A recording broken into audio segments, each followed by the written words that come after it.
NAB active ہو گئی ہے اور بڑے بھرپور انداز سے ایکٹیو ہو گئی ہے. آج کیسز کے کوئی ریفرنسز بھی عدالتوں کے اندر وہ پیش ہو گئے ہیں, کچھ کو تاریخیں بھی دے دی گئی ہیں. سوال یہ ہے کہ کیا نگراں حکومت اس نیب ترامیم کے حوالے سے سپریم کورٹ کا جو فیصلہ ہے ریویو کرنے کا سوچ رہی ہے؟ کیونکہ کچھ لوگوں کی یہ اسیسمنٹ ہے, پچھلے دن حسن بھی کہہ رہے تھے شاید نگراں حکومت ریویو میں جائے سپریم کورٹ کے سامنے. میری معلومات کے مطابق ابھی تک کسی نظر ثانی درخواست کا فیصلہ نہیں ہوا.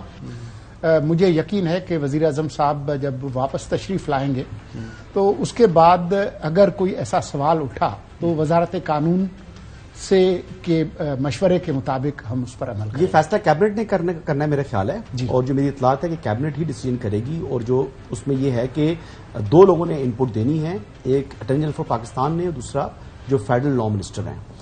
لا منسٹر صاحب تو ایکسیسیبل نہیں ہے جی آج کل, میں تو اوپنلی آن ایئر بات کر رہا ہوں. ان کو کال کریں تو کال آنسر نہیں کرتے, وہ فون کریں نہیں, اس سے پہلے بھی فون کریں تو وہ فون نہیں اٹھاتے, میسج کریں تو اس کا رپلائی نہیں کرتے. تو وہ وزیر بن گئے ہیں. جب ایک بندہ وزیر بن جائے تو پھر اس کا کوئی حل نہیں ہے. چلے بعد میں آپ کو شکایت مجھ سے کرنی متعلق بات کر رہا ہوں, وہ وزیر بن گئے. یہ شکایت مجھ سے بنتی ہے, آپ سے نہیں ہے. آپ کے ساتھ ایکسیسیبل ہے. وزیر قانون یا کسی بھی وزیر تک اگر پہنچنے میں کسی صحافی کو کوئی مسئلہ ہے تو یہ میری ذمہ داری ہے کہ میں اس کا انتظام. بلاول بھٹو زرداری صاحب ماشاءاللہ آج 35 سال کے ہو گئے.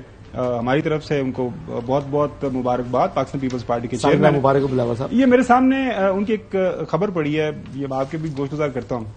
وہ یہ فرما رہے ہیں کہ جناب اعلیٰ فارن منسٹر کو جانا چاہیے تھا, پرائم منسٹر کو وہاں پہ جانے کی ضرورت نہیں تھی. یو این جو ہے کونسل میں یہ جو جی این ہے جنرل اسمبلی کا سیشن ہو رہا ہے, ظاہر حالات و واقعات کو سامنے رکھتے ہوئے کیئر ٹیکر گورنمنٹ کا بھی انہوں نے کردار کا بھی جو ذکر کیا. کل میں دیکھ رہا تھا ابھی ویسے رضا ربانی صاحب نے بھی لیٹر لکھا, کافی لیٹر لکھا. تو do you really think so کہ ہمارے پرائم منسٹر کو جانا چاہیے تھا؟ کیونکہ فارن منسٹر صاحب کافی تجربہ کار ہو گئے ہیں میرے خیال میں. انہوں نے جو وزٹس کیے 16 مہینوں کے دوران, لمبا چوڑا ایکسپیرینس ان کا ہو گیا. ایک تو جو چیئرمین پیپلز پارٹی بلاول بھٹو زرداری صاحب کی سالگرہ کے موقع پر جو آپ نے ان کو ایک تہنیتی پیغام بھیجا یا جو سالگرہ مبارک کہا, تو ہم سب اس جذبے میں شریک ہیں. وہ ایک بڑی پارٹی کے سربراہ ہیں اور یہاں پر ہر شہری کو اپنی رائے دینے کا حق ہے. آپ بھی دیتے ہیں, چودھری صاحب جو ہے میرے دوست وہ بھی دیتے ہیں. تو اتنی بڑی پارٹی کے لیڈر کا یہ بالکل حق بنتا ہے کہ وہ اپنا کوئی تبصرہ یا تجویز دیں. تو ہم ان کا احترام کرتے ہیں, ان کی بات کا. میں بہت عزت کے ساتھ ان سے اتفاق نہیں کرتا. میرے خیال میں بہت سارے ایسے مسائل ہیں بین الریاستی جس میں دنیا کی دلچسپی ہے کہ پاکستان کا کیا موقف ہے. وہ انوار الحق کاکڑ کا موقف نہیں دے رہے بلکہ ریاست پاکستان کا دے رہے ہیں. اور میں آپ کو اس کا بھی یقین دلاتا ہوں کہ اگر وہ نہ جاتے تب بھی کچھ لوگ تنقید کرتے کہ دیکھیں یہاں پر ساری دنیا گئی ہوئی تھی, پاکستان کی نمائندگی نہیں ہوئی. تو وہی بات ہے, damn if you do, damn if you don't. جی چوہدری صاحب.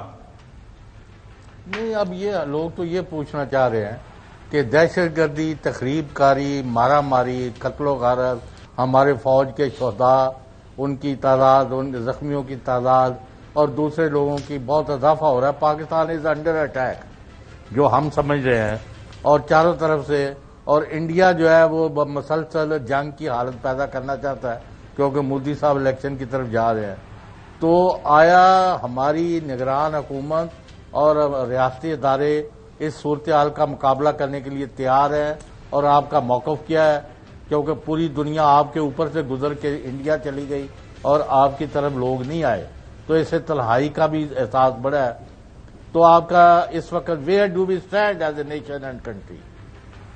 میں آپ کو یقین دلاتا ہوں چودھری صاحب کہ ہم بالکل تنہا نہیں ہیں. اور جو لوگ یہ تبصرہ کر رہے تھے کہ جی اوپر سے گزر کے گئے تو دائیں سے گزر کے گئے یا بائیں سے گزر کے گئے, ان کے جو تبصرے ہیں ان میں کوئی جان نہیں ہے.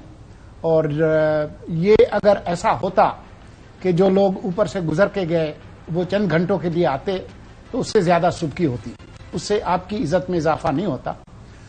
مجھے یقین ہے کہ جس طرف آپ اشارہ کر رہے ہیں وہ بڑے لوگ پاکستان میں پہلے بھی آئے تھے اور مستقبل قریب میں دوبارہ. تو ہمارے وزیر اعظم کا کوئی پلان ہے عمرہ کے لیے جانے کے حوالے سے؟ کوئی اطلاعات مل رہی تھی کہ شاید وہ یونائٹڈ نیشن کے جو جنرل اسمبلی کے اجلاس کے بعد شاید وہ عمرے کی ادائیگی کے لیے وہاں پر جائیں، اور وہاں پر جا رہے ہیں تو کیا ان کی کوئی ملاقات اسکیجول ہے کہ کراؤن پرنس سے یا وہاں کے جو ہیں کنگ ہیں ان سے؟ میرے علم میں ان کے عمرے کے حوالے سے کوئی تفصیلات نہیں ہیں. وہ ایک چھوٹے سے جہاز میں گئے ہیں، ان کے ساتھ صرف ان کا پرسنل کرو ہے، اور وہ ایسا جہاز ہے جو کہ نان سٹاپ فلائٹ بھی نہیں کر سکتا، تو کہیں نہ کہیں ان کو رکنا ہوتا ہے. تو وہ سعودیہ رکنے کا حوالے آپ سے نے جو خبر اس سے پہلے سوال کے جواب میں دی ہے کہ وہ آ رہے ہیں، خبر یہ چل رہی ہے کہ اگلے مہینے MBS جو ہے محمد بن سلمان پرنس وہ پاکستان کے دورے کرنے کا ارادہ رکھتے ہیں. کہ انفارمیشن آپ کے پاس ابھی تک اسٹیٹ لیول پہ شیئر ہوئی ہو؟ دیکھیں، جب تک کوئی حتمی معلومات نہ ہو تو ایک حکومت کے ذمہ دار فرد کے طور پر میں اس پر تبصرہ نہیں کر سکتا جب تک کوئی حتمی بات ہو، اور اس کا اعلان وزارت خارجہ ہی کرے گی.